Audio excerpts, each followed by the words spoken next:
సిద్దిపేట జిల్లా Narmetta oil factory దగ్గర ఉద్రిక్తత నెలకొంది. రైతు మేళా ప్రారంభోత్సవంలో కాంగ్రెస్ బీఆర్ఎస్ శ్రేణుల మధ్య వాగ్వాదం జరిగింది.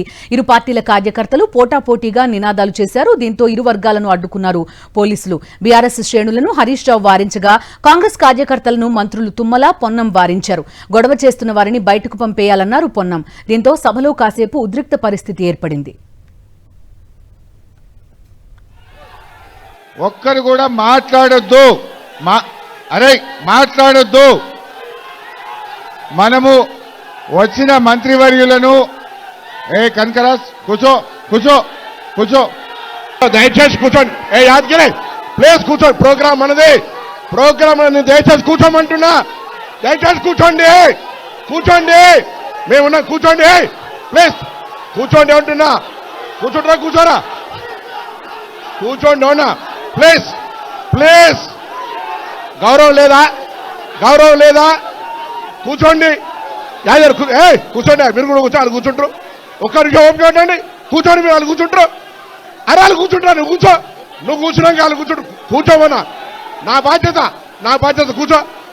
పోలీస్ వాళ్ళని అందరూ బయటకు పోయారు. నకరాలు చేస్తారని చెప్పి కూర్చోని కూర్చోని. ఇక్కడ పార్టీలకి స్థావు లేదు.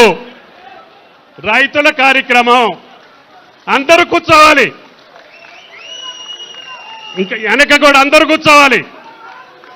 అందరూ మాట్లాడొద్దు ప్లీజ్ కూర్చోండి. అయ్యా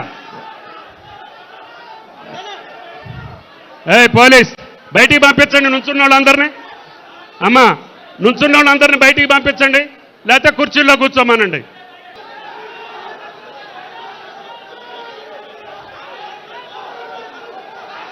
పంపించేయండి, బయటికి పంపించేయండి. సిద్దిపేట జిల్లా నర్మెట్ట ఆయిల్ ఫ్యాక్టరీ దగ్గర ఉద్రిక్త నెలకొంది. రైతు మేళా ప్రారంభోత్సవంలో కాంగ్రెస్ బీఆర్ఎస్ శ్రేణుల మధ్య జరిగిన వాగ్వాదం చూశాం. ఇరు పార్టీల కార్యకర్తలు పోటాపోటీగా నినాదాలు చేశారు. ఇరు వర్గాలను అడ్డుకున్నారు పోలీసులు. బీఆర్ఎస్ శ్రేణులను హరీష్ రావు వారించగా కాంగ్రెస్ కార్యకర్తలను మంత్రులు తుమ్మల, పొన్నం వారించారు. గొడవ చేస్తున్న వారిని బయటకు పంపేయాలన్నారు పొన్నం. దీంతో సభలో కాసేపు ఉద్రిక్త పరిస్థితి ఏర్పడింది.